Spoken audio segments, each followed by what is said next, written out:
Tēnā koutou katoa. My name is Steve Taylor. I live in New Zealand, but currently I am doing this presentation from Edinburgh, where I'm hosted by ASH, the Institute for the Advanced Study of Humanities. So I want to thank them for the space and for the resources, and thank the presenters for the opportunity to present at this conference.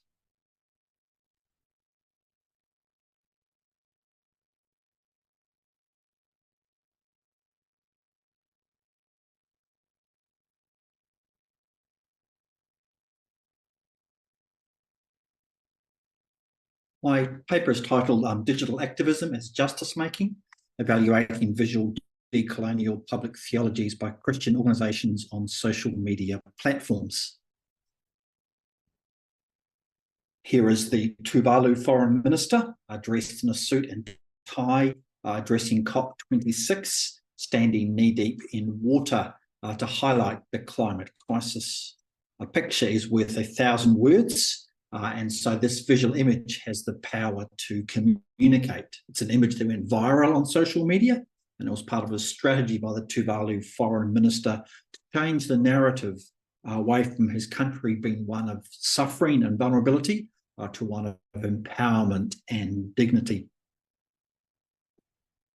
I'm interested in digital activism and indigenous epistemologies.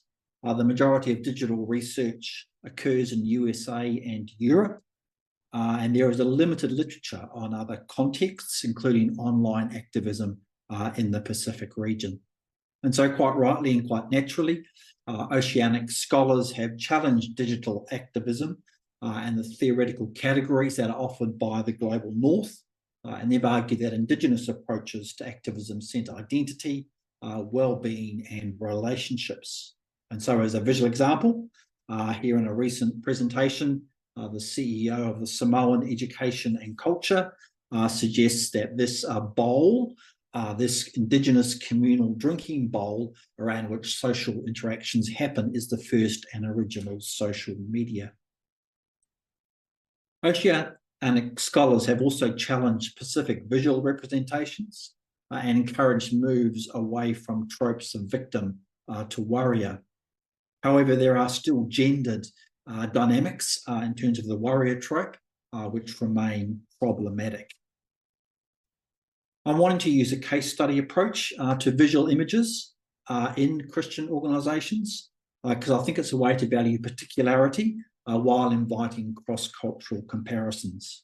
And so public theologian Elaine Graham suggests that case studies of grassroots activism gives, quote, vivid illustrations of the multifaceted challenges of post-secular society.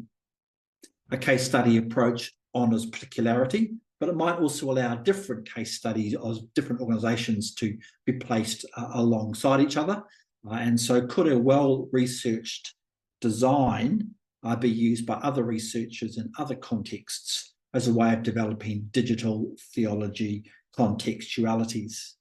And that was one of my big reasons for wanting to present at this conference, as well as thinking through how I, as a dominant culture Western person, can listen and to learn from diverse contexts. There are several benefits for focusing on visual images. First, tactically, a common approach in social media strategy involves using images to try and gain attention, to increase engagement, and to deliver and impart information. And so if I was to focus on visual images on websites, it will be congruent with social media digital strategy. Contextually, Robbie notes how iconic media images have been used to highlight the plight of Pacific Island peoples in light of climate change, and also to note the importance of social media platforms which allow the creation of such multimedia. Finally, scavenge ethnography is a methodology and a method that's anchored in Black studies, in Black feminist thought, and Indigenous studies. And it involves researching by looking at online visual representations. And this provides a way of honouring existing work and acknowledging the scarcity of resources in grassroots activist groups. So this approach would be coherent with my intention of researching digital activist organisations who are intentionally placing visual images online to activate for change. There are significant resources to help analyse visual images, and so Kress and Van Leeuwen in their book Reading Images argue that images have a grammar, and they use tools of colour and perspective and framing and composition to explore visual grammar. However, if I was to use this approach alone, it would risk imposing my external interpretation onto local and Indigenous praxis.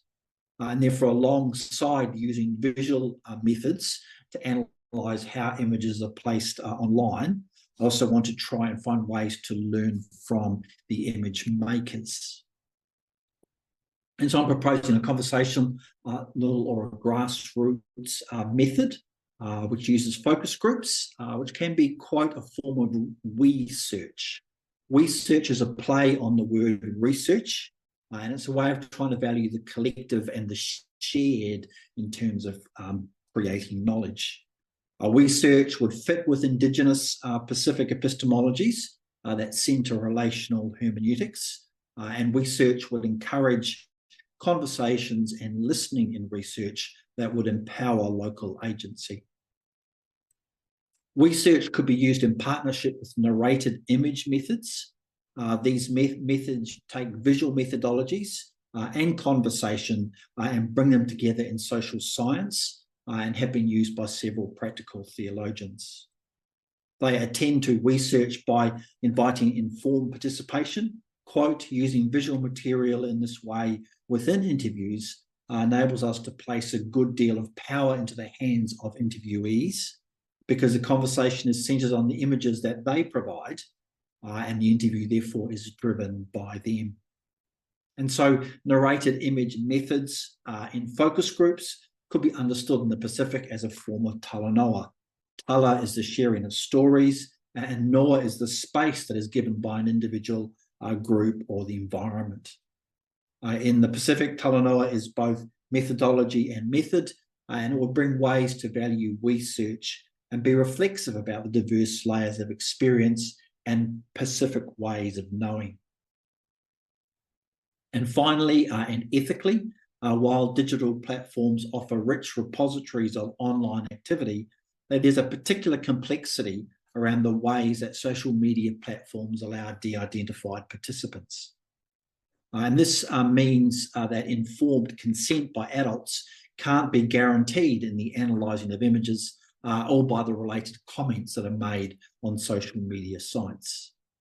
And so if I use focus groups or research, that will enable me to ensure that data is being provided by adults in terms of informed consent practices. So therefore, I'm suggesting a research protocol which has this visual online conversational approach, offering a side-by-side methodology, applying visual grammar to online images, and seeking to research through focus groups to allow local communities, grassroots communities, to provide a comment. So working through this table here at the top, there's a selection of a variety of case studies, which allows a compare and contrast across context. There's the initial approach to ensure there is informed consent by the organisation. And then that breaks down into two ways of undertaking the research. One through researcher, myself, doing the visual grammar analysis, and secondly, engagement at grassroots with research insights, inviting local groups to bring the images from their website and to share or have conversations about the meaning. Bringing those back together with the case study approach and offering feedback, which would be in conformity with Pacific protocols of research, which involves giving back to the communities in which information is gifted from, and the outputs could involve a organisational user guide, a concrete practical resource for local groups, and there could be related inputs. I am about 3 days into this research project. I've gained ethics approval and I've sent out requests to organisations. In this paper, I want to offer one initial very positive online verbal response that I have had. It's from the No Plastic campaign from the Kingdom of Tonga, which quote from their website is a campaign to reduce and eliminate single-use plastic products from Tonga and to promote the local. And this fits with my definition of looking for Christian digital activist organisations. First, it's Christian because it has links to the Anglican Diocese of Polynesia, and it's motivated to pick up rubbish, quote, as custodians and guardians of God's good creation.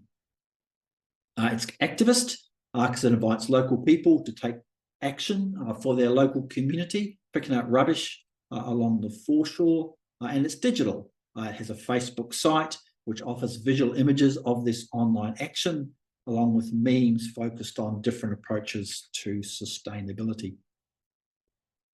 Indigenous ways of knowing are a clear and repeated theme in the online presence. For example, this waka, this canoe made out of coconut fronds and described as a masterpiece. While I wait to conduct a first focus group with this community, I have their verbal permission to undertake a visual grammar of their online social media presence. And so in this presentation, I want to focus on the cover photo of their Facebook site. This is an image that's likely to be seen as representative of the organisation because it's their header on the Facebook site. And so what does it mean to apply a visual grammar of this social media digital activist group to a public theology of justice making? First thing to note is that the colours are natural. There is no evidence of manipulation of colour saturation or differentiation or modulation, nor is there any manipulation of the background to provide those decontextualised Zoom backgrounds that we all love. Now, this is ordinary people in a specific local context, the Kingdom of Tonga. The perspective is one of being involved, is one of equality, and is one of being action-orientated. It's involved because the people who are being photographed are looking directly at the viewer. There are lots of smiles on their faces, perhaps suggesting a warmth and a welcome at the involvement of the viewer. The viewer, person who's looking at the photograph and taking the picture, is at the same eye level as the participants, meaning that there's an equality of gaze. The photograph is action-orientated, first because of that full-on view that we have of them, and secondly because of that shared hand gesture that everyone is making. The viewer has been offered a subjective perspective given that the shared gesture is pointing to something outside the frame of the photograph, which therefore invites the question of what are they pointing to? In the background of this photo is the sea. This indirectly references the focus of climate change in the Pacific, with rising sea levels and increased severity of weather events. Yet it's interesting that this group is not pointing at the sea. Indeed, their backs are turned. And so while the sea is their present reality, encompassing the group left and right and behind, there is no sense that they are fearing the sea sneaking up on them as a threat.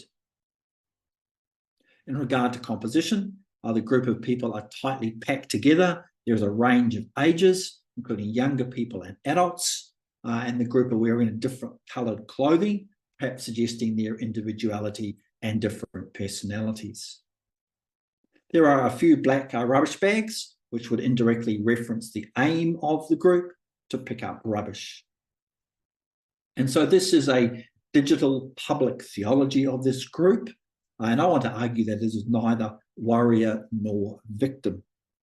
Rather, this is the public theology of a smiling, friendly community of ordinary people who are pointing towards something beyond themselves. And as they point, they are inviting the viewer to follow their gesture and therefore to be curious about where this group of people are going. And to be curious about what it might mean as a viewer to respond to this future that is before us. So I'm 3 days into researching digital activism and climate justice making, and I'm seeking to articulate what public theologies are revealed as Christian organisations use visual images on social media platforms to speak of their identity and to activate for change. And so, aware of different digital contextualities, I'm suggesting a side-by-side methodology, which would allow visual grammar to be applied to online images, while at the same time seeking a research focus group to hear the visual meaning-making of local activist communities. And I've explored one visual grammar with this image and pointed to the collective and the future-making gestures that have been offered by this group. Practically, this research could be of value to organisations being researched because it allows them to reflect together with me on their online identities and on the nature of their public visual theologies. And the learnings from different case studies could provide practical benefits to any Christian organisation that's working in digital spaces to facilitate online justice making. And theoretically, my research could inform understandings of the interplay between digital theology and contextualities, as it looks at the relationship between online and offline performance. And it's original because it's researching under-researched communities outside Europe and the USA. And finally, this side-by-side case study approach might be one that researchers in other contexts could use. And so perhaps there could be a collective and collaborative way of building a global, visual, digital activist public theology grammar. That's my paper, and I'd love to have feedback on how this side-by-side methodology and this online research approach might work out in your context and your culture. Thanks for listening.